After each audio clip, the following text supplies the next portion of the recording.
BSc second year students, आज हम लोग स्कॉर्पियन के मादा जनन तंत्र के बारे में रीड करते हैं।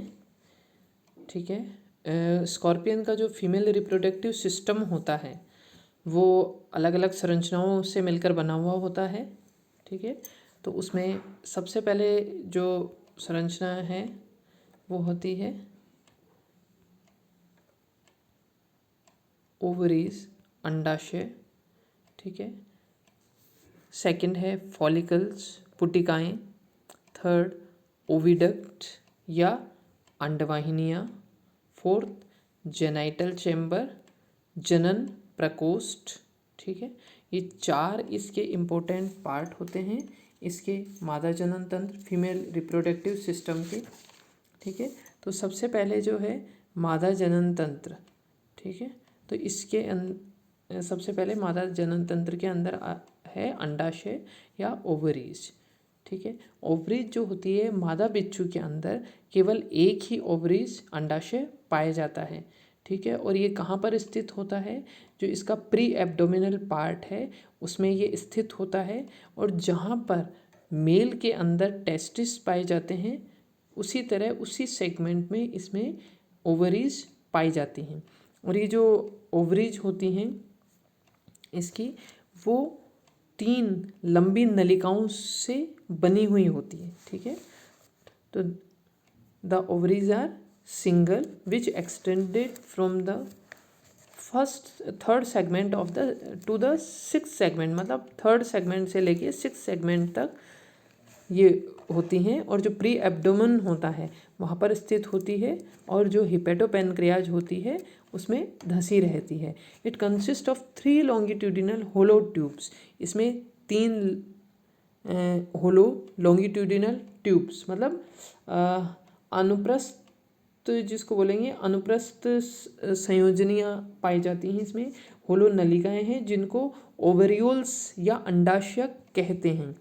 ठीक है, और ये जो ओवरियोल्स होते हैं which are interconnected by 4 narrow transverse tubules so as to form 3 pair of squares. और ये जो ओवेरियोल्स होते हैं 3, इसमें एक मीडियन होता है और 2 लेटरल होते हैं। इसको आप लोग डायग्राम में देखो, वो ज़्यादा क्लियर होगा। ये देखिए, ये फीमेल रिप्रोडक्टिव सिस्टम का डायग्राम है। इसके अंदर आप लोग देखिए सबसे पहले कि बीच में ये जो दिखाई दे रही है ये है मीडियन ओवेरियोल्स। ठीक है, और ये साइड में एक इधर 1 पेयर और एक इधर, ये है लेटरल। बीच में मीडियन ये ओवेरियोल्स। ठीक है, ये जो दिखाई दे रही है यहाँ पे मीडियन ओवेरियोल्स है, मीडियन ओवेरियोल्स। और ये जो साइड में दिखाई दे रही हैं आपको ये पूरी जो है वो है लेटरल ओवेरियोल्स। और इसी के साथ ये एक तरफ ये लेटरल ओवेरियोल्स, ये मीडियन, ये वाली मीडियन है, मीडियन ओवेरियोल्स। और ये जो दोनों हैं लेटरल ओवेरियोल्स। तो इस तरह से 3 ओवेरियोल्स इसमें पाई जाती हैं, और ये जो 3 ओवेरियोल्स हैं ये आपस में इंटरकनेक्टेड होती हैं इन अनुप्रस्थ संयोजनियों के द्वारा। ये अनुप्रस्थ संयोजनी ये जो हैं, तो इस तरह से ये क्या कर रही हैं, एक स्क्वायर, 3 स्क्वायर बन गए। ये स्क्वायर शेप इसमें 3 बन गई हैं। ठीक है, 3 पेयर बन गए स्क्वायर के। ठीक है, और the ovarioles and their cross branches are lined by germinal epithelium. ये जो ओवेरियोल्स होते हैं और इनकी जो अनुप्रस्थ संयोजनियाँ हैं वो अंदर से जेनाइटल एपिथेलियम, मतलब जनन उपकला के द्वारा आस्तरित रहती हैं। ठीक है, और इसकी जो सेल्स होती हैं वो ही ओवा को, अंड को तैयार करती हैं, जो कि अंड जनन की क्रिया के द्वारा अंडों का निर्माण करती हैं। ठीक है, और ये जो होती हैं मैच्योर जो ओवा होता है projected into hollow bud like process on the surface called the diverticulum, और टू फॉलिकल्स। इसमें ये जो मैच्योर ओवा जब होता है वो इसके अंदर डाइवर्टिकुलम मतलब अंधप्रवर्त या फॉलिकल्स होते हैं, पुटिकाएं, उनके अंदर रहते हैं। ठीक है, और उसके बाद आता है नेक्स्ट है पुटिकाएं। सेकंड नंबर फॉलिकल्स या पुटिकाएं। पुटिकाएं जो होती हैं ये ओवेरियोल्स और ये जो ट्रांसवर्स ट्यूब्यूल्स होती हैं उनके बीच में कई खोखली होलो ट्यूब्स लाइक संरचनाएं होती हैं जिनको डाइवर्टिकुलम या फिर फॉलिकल्स कहा जाता है। और ये जो प्रत्येक फॉलिकल्स होती है इसके दो भाग होते हैं। इसका जो प्राइमरी प्रॉक्सिमल पार्ट होता है वो फूला हुआ होता है और उसको बेस कहते हैं, और जो इसका दूरस्थ भाग होता है वो सक्रा नैरो होता है जिसको अपेंडिक्स कहते हैं। और अपेंडिक्स में भी जो हेड होता है, ये आप लोग देख रहे हैं अपेंडिक्स, हेड ऑफ अपेंडिक्स। ठीक है, इस अपेंडिक्स का भी जो सिरा होता है, टर्मिनल सिरा होता है, वो थोड़ा फूला हुआ होता है। ठीक है, जिसको हेड ऑफ अपेंडिक्स कहते हैं। ठीक है, तो ये पूरी संरचना मिलके बेस जो पार्ट है इसका फूला हुआ होता है यूटेरस, फिर सक्री सी अपेंडिक्स, और फिर ये जो लास्ट टर्मिनल पार्ट है इसका वो हेड ऑफ अपेंडिक्स कहलाते हैं। तो ये तीनों संरचनाएं मिलकर क्या बना रही है, फॉलिकल्स। ये तीनों संरचनाएं मिलके फॉलिकल्स कहलाती हैं। ठीक है, और इसकी तुलना जो प्राणियों के अंदर जो गर्भाशय पाया जाता है उससे की जाती है। ठीक है, अब नेक्स्ट आता है ओविडक्ट या अंडवाहिनियाँ। ठीक है, तो ये जो अंडाशय है इसका, उसकी ये जो दोनों पार्श्वीय अंडाशय लेटरल ओवेरियोल्स जो है वो आगे की तरफ बढ़कर अंडवाहिनी का निर्माण करते हैं। इसको डायग्राम में देखो, ये दोनों तरफ के जो लेटरल ओवेरियोल्स हैं ये आगे जाकर फिर ये इधर जाके ओविडक्ट का निर्माण कर रहे हैं। ओविडक्ट, ये ओविडक्ट का निर्माण करेंगे और फिर जाकर ये यहाँ पर इस जगह पर कॉमन जेनाइटल चैम्बर में आपस में मिल जाएंगे। ठीक है, तो जिसको बोलते हैं मध्यवर्ती जननिक प्रकोष्ठ के अंदर जाकर ये मिल जाते हैं। ठीक है, ये आप लोग इसमें देखो, ये इसमें देख लीजिए, ये ओविडक्ट देख रहे हैं, और ये ओविडक्ट जाकर ऊपर टिप के ऊपर देखिए कॉमन जेनाइटल चैम्बर, उसमें आकर ये दोनों तरफ की जो लेटरल ओवेरियोल्स है वो आगे बढ़कर ओविडक्ट का निर्माण करती है और जाकर कॉमन जेनाइटल चैम्बर में मिल जाती है। ठीक है, 10 और जो मैच्योर फर्टिलाइज्ड फीमेल होती हैं उनमें इस तरह की ये जो देख रहे हो आप लोग, ये गुब्बारे की तरह की संरचना ये बन रही है पूरी। ये क्या कहलाती है, यूटेरस इसकी कहलाती है। ये देखिए यूटेरस। तो इस तरह की कई यूटेरस, जैसे मैच्योर जो फर्टिलाइज्ड फीमेल होती हैं उसमें कई इस तरह की यूटेरस दिखाई देती हैं। इस तरह की जो आप बैलून लाइक संरचना देख रहे हैं ये सारे यूटेरस इसमें दिखाई दे रहे हैं, जो कि इसकी जो लॉन्गिट्यूडिनल और ट्रांसवर्स ट्यूब्यूल्स हैं इस ओवरी के, उनके ऊपर ये संरचनाएं दिखाई देती हैं। और इनकी जो फॉलिकल्स की जो शेप होती है अलग अलग स्पीसीज के अंदर अलग अलग इनकी शेप होती है। वो डिपेंड करता है इनके अंदर जो डेवलपिंग एम्ब्रियो होता है उसकी साइज के ऊपर डिपेंड होता है। और ये जो फॉलिकल्स होते हैं सब में अलग होते हैं। जैसे पैलेमनियस है उसमें फ्यूजी फॉर्म में होते हैं, मतलब निडल लाइक शेप में होते हैं, और जो बूथस है स्पीसीज उसमें स्फेरिकल होते हैं। तो अलग अलग स्पीसीज पे डिपेंड करता है कि वो किस शेप किस साइज के होंगे।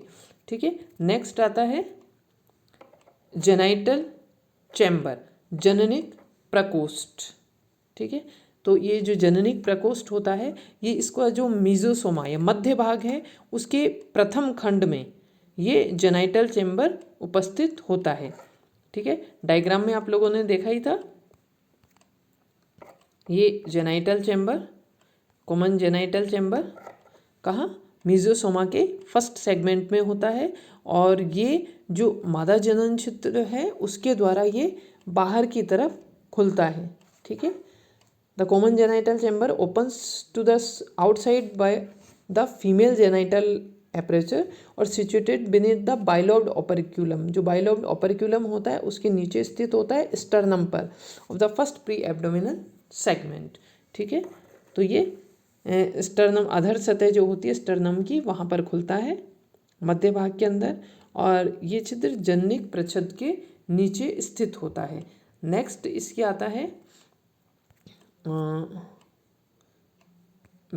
कॉपुलेशन और फर्टिलाइजेशन, मैथुन और निषेचन।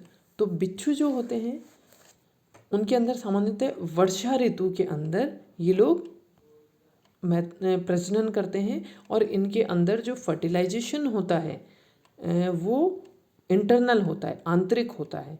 और बिच्छुओं के अंदर इस कॉपुलेशन से पहले, मैथुन से पहले, इनमें एक विशेष तरह का कोर्टशिप बिहेव इनके अंदर होता है।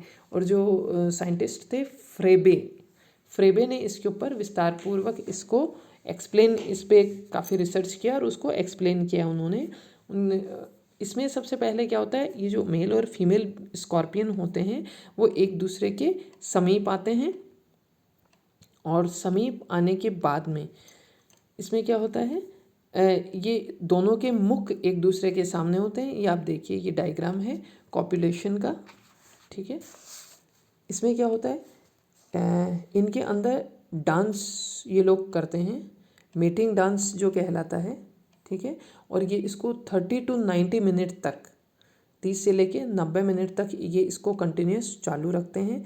और डांस के दौरान ही ये जो मेल होता है scratch a suitable surface with the help of its pectins. ये मेल जो होता है वो अपने पैक्टिन्स की हेल्प से एक सरफेस के ऊपर स्क्रैच करता है अपने स्पर्मेटोफोर्स को डिपॉजिट करने के लिए। ठीक है, और वो मेल उसी जगह पर उन जो प्री सेलेक्टेड उसकी वो साइट है वहीं पर अपने स्पर्मेटोफोर को डिपॉजिट करता है, और फिर मेल और फीमेल को ड्रैग करके, खींच करके वो उस साइट तक ले जाता है। ठीक है, और फिर उसके ऊपर जो स्पर्मेटोफोर है उसके लीवर, उसको टच किया जाता है फीमेल जेनाइटल ओपरक्यूलम को, और फिर वहाँ से ही स्पर्म फीमेल जेनाइटल डक्ट के अंदर इंजेक्ट कर दिए जाते हैं, और फिर वहाँ पे फर्टिलाइजेशन इंटरनल होता है। और जो पेलेमनियस होते हैं वो विविपेरस होते हैं, मतलब वो शिशु प्रजक होते हैं, और इनके जो एग्स होते हैं जो इधर से उधर ट्रांसपोर्ट, फेरिड एग्स, मतलब जो इधर से उधर एक्सपोर्ट ट्रांसपोर्ट किए जाते हैं जो एग्स, वो डेवलप होते हैं इसके इन फॉलिकल्स के अंदर। जो इसकी ओवरी में फॉलिकल्स जो दिखाए गए हैं, ये फॉलिकल्स जो पूरा है, appendix, body of appendix, head of appendix, इन तीनों से मिलकर ये जो फॉलिकल्स बन रहा है, फॉलिकल्स कंटेनिंग एम्ब्रोज, ये नीचे दिखा रखे हैं। इनके अंदर डेवलप होते हुए जो एग होते हैं वो, और ये जो फॉलिकल्स होते हैं वो प्लेसेंटा की तरह कार्य करते हैं, और ये जो डेवलप होते हुए एम्ब्रो होते हैं उनको नरिशमेंट प्रदान करते हैं। और ये जो यंग वंस होते हैं इनके, वो पैदा होते ही अपने एडल्ट के समान ही दिखाई देते हैं, और जस्ट अपने बर्थ के जस्ट बाद में ये यंग जो स्कॉर्पियन होते हैं वो इनकी जो मदर होती है उसकी बैक के ऊपर चढ़ जाते हैं, और वो 40 to 36 डेज तक वो इसी के फीमेल जो मदर होती है उनकी पीठ पे रहते हैं, और फिर इनमें 2 से 3 मोल्टिंग इसी दौरान हो जाते हैं, और फिर इसके बाद में वो अपनी इंडिपेंडेंट लाइफ स्टार्ट करते हैं। ठीक है, इसके नेक्स्ट स्टेज क्या आता है, परिवर्तन। कॉपुलेशन और फर्टिलाइजेशन के बाद डेवलपमेंट किस तरह से होता है।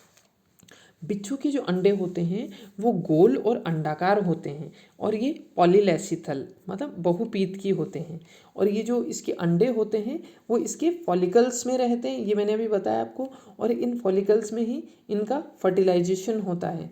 और ये जो इनके फॉलिकल्स होते हैं उनमें ये जो निषेचित फर्टिलाइज्ड एग होते हैं उनका जो डेवलपमेंट होता है यहीं पर होगा, और फिर ये ओवेरियोल्स में ट्रांसफ़र कर दिए जाते हैं, ठीक है। और इनमें जो क्लीवेज होता है वो डिस्कॉइडल टाइप का होता है, और जिसमें अंडे का जो एक सिरा होता है उसके ऊपर डिस्क के समान एक वन लेयर्ड ब्लास्टोमेयर का निर्माण होता है, जो कि धीरे धीरे इसका जो पीतक है उसके ऊपर फैल जाते हैं। और उसके बाद ये जो डिस्क है उसमें नीचे की तरफ वेंट्रल प्लेट का निर्माण हो जाता है, और जिस तरह इंसेक्ट में होता है उन्हीं की तरह ये जो वेंट्रल प्लेट इसमें बनी, अधर प्लेट जो बनी, उस सतह पर एक खांच विकसित होती है जिसको ब्लास्टोपोर कहा जाता है। और ये जो वेंट्रल प्लेट होती है उसकी जो ब्लास्टोमेयर्स होती है, उसके जो ब्लास्टोमेयर होती है वो 3 लेयर्स का, एक्टोडर्म, एंडोडर्म और मेसोडर्म के अंदर ये ब्लास्टोमेयर्स डिफ्रेंशिएट हो जाती हैं। और इसमें मेसोडर्म में जो विभाजन होता है उसके परिणाम स्वरूप इसमें एक जो इसके प्राइमरी जो खंड इसके होते हैं उससे एक गुहा का निर्माण होता है, कैविटी का। और इनमें कीटों की ही तरह एमनियोन और सिरोस नामक भ्रूणीय झिल्लियाँ पाई जाती हैं। और ये लगभग जब इसमें 10 खंड इसके बन जाते हैं तब इसके अंदर अपेंडेजेस के रूडिमेंट्स स्पष्ट होने लगते हैं। और फिर इसके बाद ये जो रूडिमेंट्स होते हैं, रूडिमेंट्स के खंड जो होते हैं वो इसकी जो मध्य रेखा होती है वहाँ पर के दोनों तरफ डेवलप होने लगते हैं। और जो इसके वक्षीय थोरेसिक जो अपेंडेजेस होते हैं, ठीक है, वो उनके अवशेष के पीछे 7 जोड़ी पहले थोरेसिक अपेंडेजेस के रूडिमेंट्स दिखते हैं, और उसके जस्ट बीच में 7 पेयर्स जो इसके एब्डोमिनल अपेंडेजेस होते हैं उसके भी रूडिमेंट्स मतलब अवशेष ऐसे स्टार्ट हो जाते हैं विकसित होना। और इसमें जो प्रथम पेयर होते हैं अपेंडेजेस होते हैं एब्डोमिनल के, वो बहुत जल्दी ही विलुप्त हो जाते हैं। और जो दूसरी जोड़ी के जो उपांग हैं उदरीय, वो इसके जननिक प्रच्छद में जेनाइटल ऑपरक्यूलम में चेंज हो जाते हैं। और थर्ड पेयर जो है इसके उपांग जो अपेंडेजेस हैं वो पैक्टिन में विकसित हो जाते हैं। और शेष जो 4 जोड़ी उपांग हैं वो इसके बुक लंग्स में रूपांतरित हो जाते हैं। तो इस तरह से मादा के शरीर के अंदर ही शिशुओं का विकास होता है, और एक बार में एक मादा जो होती है 2 या 3 दर्जन शिशुओं को जन्म देती है, ठीक है। और वही ये शिशु जो होते हैं बिल्कुल अपने पेरेंट्स की मतलब शेप जो होती है साइज़ में छोटे होते हैं, लेकिन शेप बिल्कुल स्ट्रक्चर जो होता है वो अपने पेरेंट्स की तरह होता है। और भोजन के लिए माता के साथ में रहते हैं, पीठ पर रहते हैं, ठीक है। और ये माता इनको तब तक रखती है अपनी पीठ पर जब तक ये खुद अपनी सुरक्षा करने के लायक नहीं हो जाते, और जब ये वयस्क हो जाते हैं तो ये फ्रीली लाइफ जी पाते हैं। तो इसी के साथ आपका फीमेल रिप्रोडक्टिव सिस्टम कंप्लीट होता है।